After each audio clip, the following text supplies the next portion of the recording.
গন্ধরাজ ফুলকপি আমার রেডি হয়ে গেছে। এবার আমি প্লেটে করে তুলে নেব। আজকেও বন্ধুরা আমি এসে গেছি রান্নাঘরে নতুন একটা স্পেশাল ভিডিও নিয়ে। আজকে বানাবো আমি এই গন্ধরাজ ফুলকপি। আর এই গন্ধরাজ ফুলকপিটা যে কিভাবে বানাবো তোমরা প্রথম থেকে শেষ পর্যন্ত ভিডিওটা দেখতে থাকো। এখন আমি ফুলকপিটা প্রথমে কেটে নেব।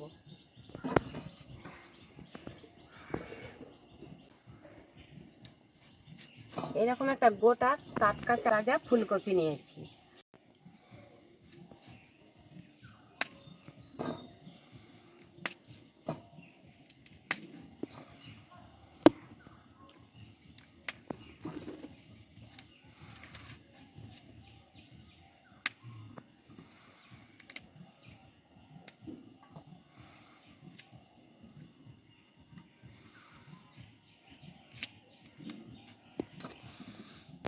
ফুলকপিগুলো এরকম বড় বড় পিস পিস করে আমি কেটে নেব।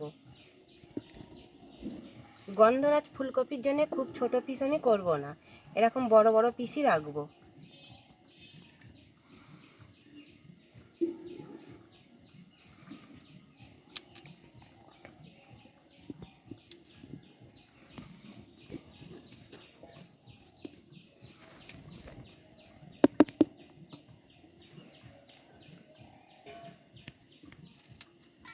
কপি কেটে নিয়েছি, কপিটা আমি এখন ধুয়ে নেব। উনান জেলে কড়া বসিয়ে দিয়েছি, আর গন্ধরাজ ফুলকপি করার জন্য ফুলকপিটা আমি একটু সেদ্ধ করে নেব। কড়ায় দিয়ে দেবো জল।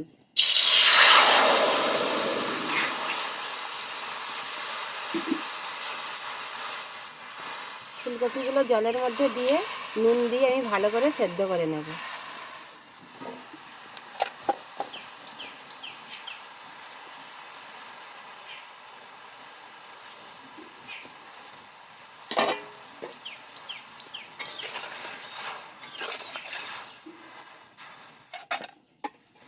এই ঢাকনা দিয়ে ঢাকা দিয়ে দেবো।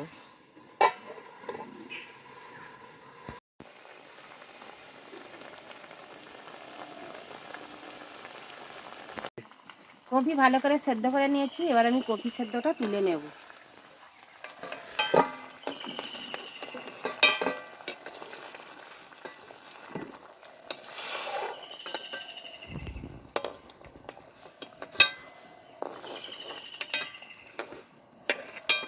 কড়া ধুয়ে পরিষ্কার করে নিয়েছি।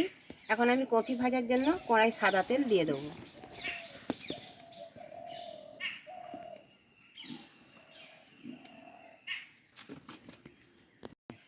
তেল ভালো করে গরম করে নিয়েছি, কপিগুলো আমি অল্প অল্প করে দিয়ে ভালো করে ভেজে নেব। কেন সেদ্ধ কপি আমি একসাথে এতগুলো কপি দেবো না।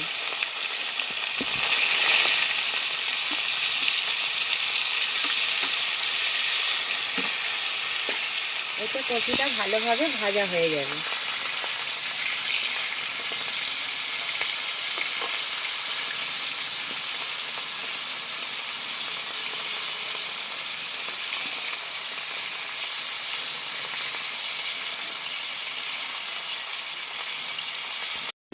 গন্ধরাজ ফুলকপি রান্না করার জন্য আমি কপিটা খুব বেশি ভালো করে ভাজবো না, এইভাবে ভেজে তুলে নেব।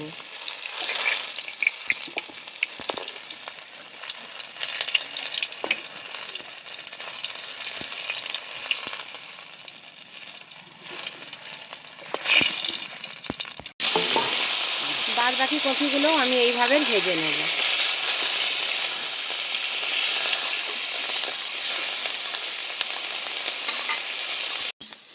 এই কপিগুলো আমি ভালো করে ভেজে নিয়েছি, এবার আমি তুলে নেব।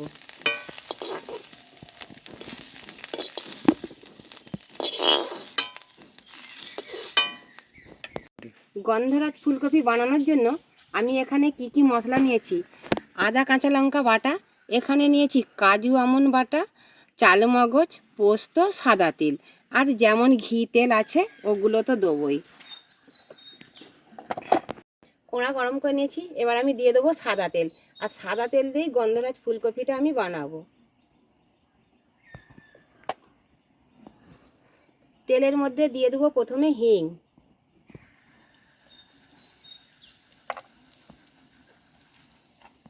দিয়ে দেবো গোটা গরম মশলা,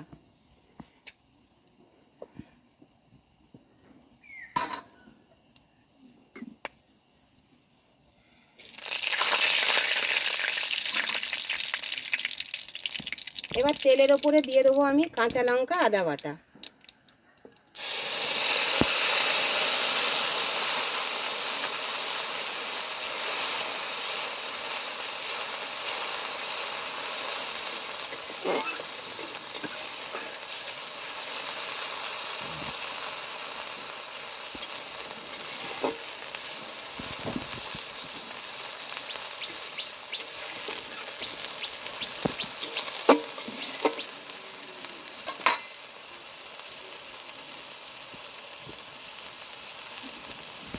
এবার দেবো আমি স্বাদ মতো চিনি।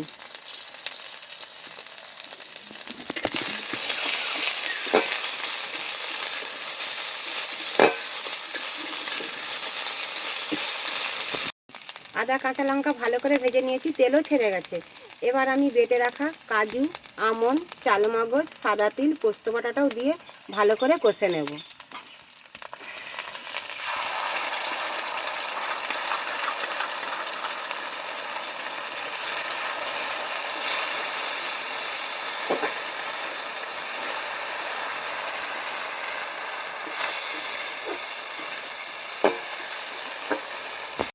এবার আমি সব মশলাগুলো ভালো করে কষে নেব।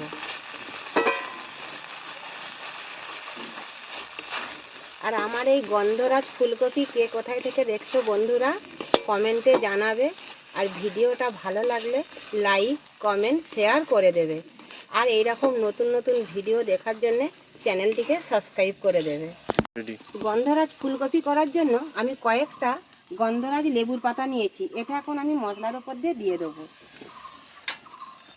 এই পাতাগুলো দিয়ে মশলাটা ভালো করে কষতে থাকবো।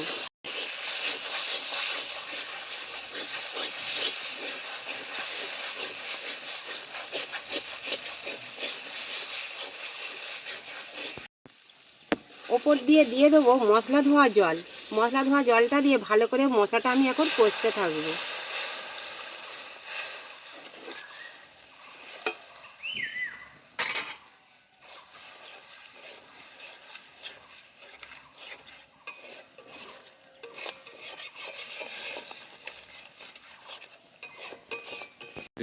অল্প আঁচে মশলা কষতে দিয়েছি।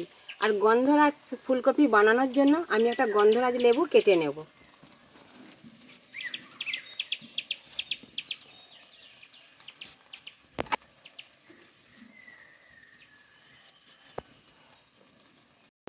অল্প করে দিয়ে দেবো মশলার উপরে হলুদের গুঁড়ো, দিয়ে দেবো ধনে গুঁড়ো,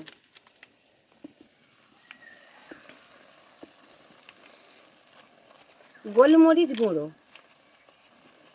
মশলার উপরে দিয়ে দেবো জিরে গুঁড়ো।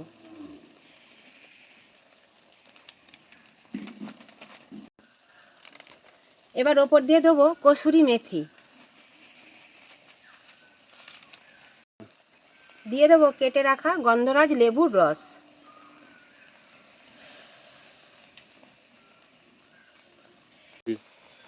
এবার ভালো করে মশলাগুলো আমি কষে নেব।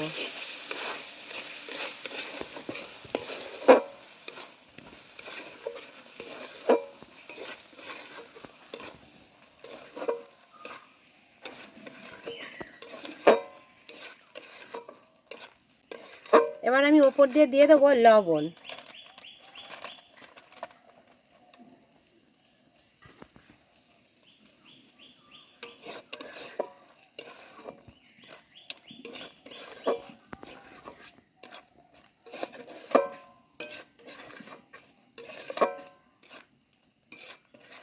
অল্প আঁচে মশলাটা ভালো করে কষে নেব। গন্ধরাজ ফুলকপি বানানোর জন্য আমি এখানে টক দই আগের থেকে ফেটিয়ে রেখেছি। টক দইটাও আমি এখন মশলার উপর দিয়ে দেবো। মশলার ওপরে দিয়ে ভালো করে মশলাটা কষে নেব।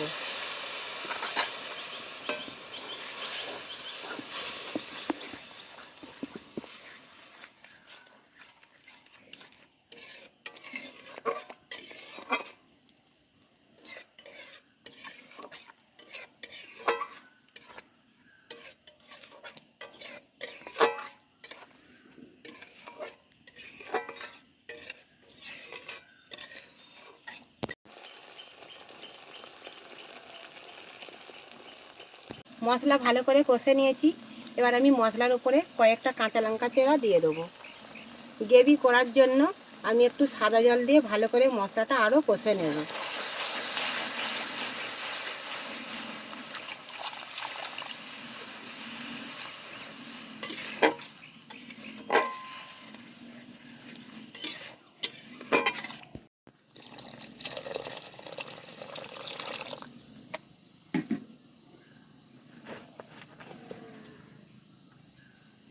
এবার আমি গ্রেভিটা ভালো করে ফুটাতে থাকবো।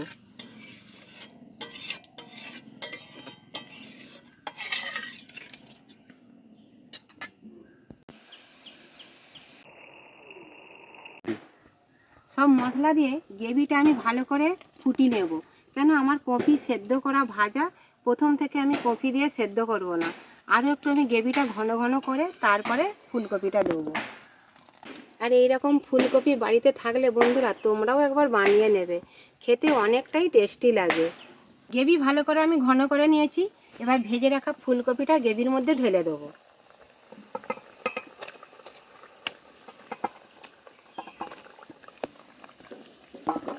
দিয়ে ভালো করে গ্রেভির সাথে ফুলকপি ভাজাটা আমি একটু অল্প করে সেদ্ধ করে নেব। ভেজে রাখা কপি বেশিখানা সেদ্ধ করব না, কেন এমনিতেই ভাজা হয়ে আছে। আর ফুলকপি বেশি সেদ্ধ হয়ে গেলে খেতে মুখে অতটা টেস্টি লাগবে না। এবার আমি ঢাকনা দিয়ে অল্প আঁচে কিছুক্ষণ ভালো করে সেদ্ধ করে নেব।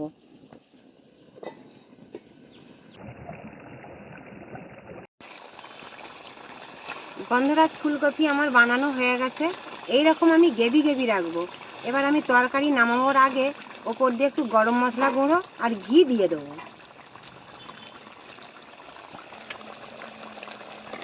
মশলাটা এখন তরকারির ওপরে দিয়ে দেবো। দিয়ে দেবো 1 চামচ ঘি। গন্ধরাজ ফুলকপি আমার রেডি হয়ে গেছে।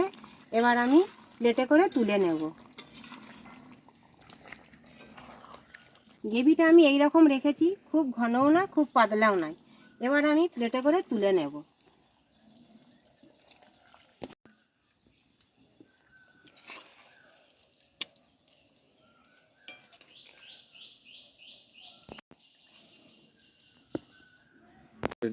গন্ধরাজ ফুলকপির ভিডিওটা কেমন হয়েছে বন্ধুরা কমেন্টে জানাবে। আর এই রকম নতুন নতুন স্পেশাল ভিডিও দেখতে হলে চ্যানেলটিকে সাবস্ক্রাইব করে দেবে। আর প্রথম থেকে শেষ পর্যন্ত ভিডিওটা দেখার জন্য আমার সব বন্ধুদের অনেক অনেক ধন্যবাদ।